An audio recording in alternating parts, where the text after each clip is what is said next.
देखो बेटा, return on investment या कैपिटल एम्प्लॉयड मैंने बीच में लगाया है ओब्लिक, दोनों का मतलब सेम होता है। चाहे आप रिटर्न ऑन इन्वेस्टमेंट निकालो चाहे रिटर्न ऑन कैपिटल एम्प्लॉयड निकालो। रिटर्न ऑन इन्वेस्टमेंट ये वाला इन्वेस्टमेंट नहीं है जो अपने असेट साइड दिखाता है, ये अपना कैपिटल में अपन ने कितना इन्वेस्ट किया हुआ है उसके ऊपर रिटर्न देखते हैं। तो देखो इसका फॉर्मूला होता है पीबीआईटी यानी profit before interest and tax, net profit before interest and tax. कोई भी आपका प्रॉफिट गेन निकला हुआ होता है उसमें से टैक्स नहीं कटा हुआ होना चाहिए, उसमें से इंटरेस्ट नहीं कटा हुआ होना चाहिए, वो वाला प्रॉफिट लेते हैं। Divided by capital employed multiply by 100। Capital employed की कैलकुलेशन अपन 3 प्रकार से करते हैं।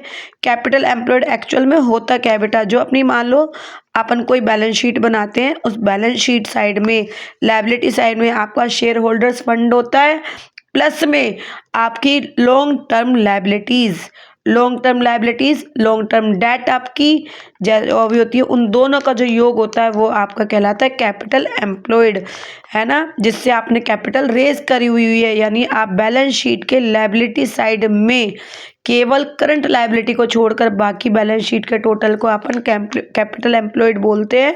इसके फॉर्मूले देखो, टोटल असेट्स यानी बैलेंस शीट का टोटल हुआ नहीं हुआ, टोटल एसेट्स माइनस में आप ओनली करंट लायबिलिटीज घटाएंगे तो वो आपका आ जाएगा कैपिटल एम्प्लॉयड। मान लो ये दोनों आपके पास कई बार क्वेश्चन में अवेलेबल नहीं होते हैं, तो कैपिटल एम्प्लॉयड अपन कैसे कैलकुलेट करेंगे। कैपिटल यानी share holders fund, share holders fund में बेटा क्या क्या आते हैं, शेयर होल्डर्स फंड में आता है आपका इक्विटी शेयर कैपिटल, प्लस में प्रेफरेंस शेयर्स कैपिटल, प्लस में आपका रिजर्व एंड सरप्लस, उसमें अपन लॉन्ग टर्म डेट जोड़ देंगे। वही बात हुई कि आपके बैलेंस शीट का जो लायबिलिटी साइड होता है उसमें यही तो दिखाते हैं अपन, शेयर होल्डर्स फंड प्लस में लॉन्ग टर्म डेट प्लस में करंट लायबिलिटीज को नहीं लेना। फिक्स एसेट साइड से अपन एसेट साइड से भी अपन कैपिटल एम्प्लॉयड निकाल सकते हैं। कैसे निकालेंगे, आपको ओनली फिक्स्ड एसेट्स लेना है, फिर करंट एसेट्स और करंट लायबिलिटीज का जो डिफरेंस होता है जिसको अपन क्या बोलते हैं वर्किंग कैपिटल, उसको जब अपन इसमें जोड़ देते हैं तो उससे भी कैपिटल एम्प्लॉयड कैलकुलेट हो जाता है। तो इससे आप निकाल लोगे रिटर्न ऑन इन्वेस्टमेंट या फिर return on capital employed. Second ratio है आपका रिटर्न ऑन टोटल एसेट्स। अभी टोटल एसेट्स पे आपको रिटर्न देखनी है, टोटल एसेट्स पे रिटर्न कैसे देखेंगे, PAT नोट द PBIT, इसमें तो इंटरेस्ट ऑन टैक्स कटा हुआ नहीं होता और इसमें होता है, तो आपका PAT हुआ, आपका प्रॉफिट आफ्टर टैक्स हुआ, या फिर आपका नेट प्रॉफिट दे रखा है तो नेट प्रॉफिट तो अपन निकालते हैं जब ये जब टैक्स काट लेते हैं, तो मतलब वही है आपका PAT profit after tax and interest, यानी ये दोनों घट चुके हैं, divided by total assets minus का फिक्टिशियस असेट्स। जब आपको रिटर्न ऑन टोटल असेट्स का मान लो निकलवा रहा है वो आपसे, तो फिर वो आपसे फिक्टिशियस असेट्स का 1-2 आइटम दे देता है। तो फिक्टिशियस एसेट्स क्या होती है बेटा, फिक्टिशियस एसेट्स वो एसेट्स होती है जो कि एक बार अपन ने खर्चा तो कर दिया लेकिन ये वास्तव में कोई एसेट्स नहीं होती, उसका लाभ कंपनी को काफ़ी सालों तक मिलता रहता है।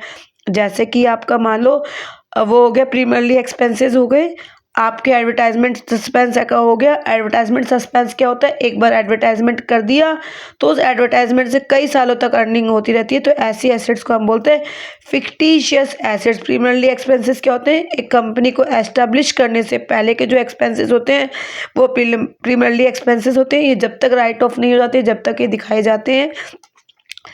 तो इसका रेशो आप ऐसे निकाल लोगे। उसके बाद देखो आपका क्या होता है, आपका निकलेगा इसके बाद share holders fund return ratio, return on share holders fund. इसमें भी बेटा 100 लगाना भूल गई हूँ, इसमें 100 लगा देंगे, 100 से रेशो निकल जाएगा आपका। फिर उसका आता है आपका return on share holders fund ratio. Return on share holders fund ratio कैसे निकलेगा, इसमें भी PAT लेते हैं बेटा।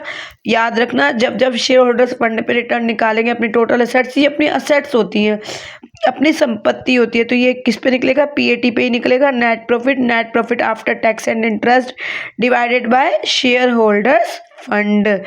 शेयर होल्डर्स फंड में पहले भी बता चुकी हूँ बेटा क्या होता है, टोटल कैपिटल प्लस में रिजर्व एंड सरप्लस।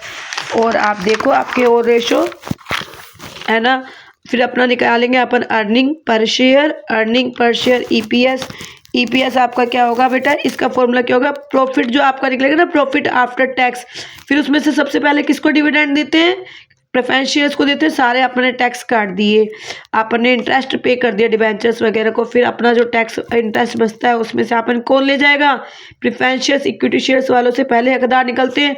ईपीएस क्या है, इक्विटी शेयर्स के उनकी कितनी अर्निंग हो रही है पर शेयर वो निकालना है, तो प्रेफरेंस शेयर्स डिविडेंड इसमें से माइनस करेंगे, पीएटी माइनस का preference shares dividend divided by number of equity shares, ये आपका निकल के आ गया अर्निंग पर शेयर, एक शेयर पे क्या अर्निंग हो रही है।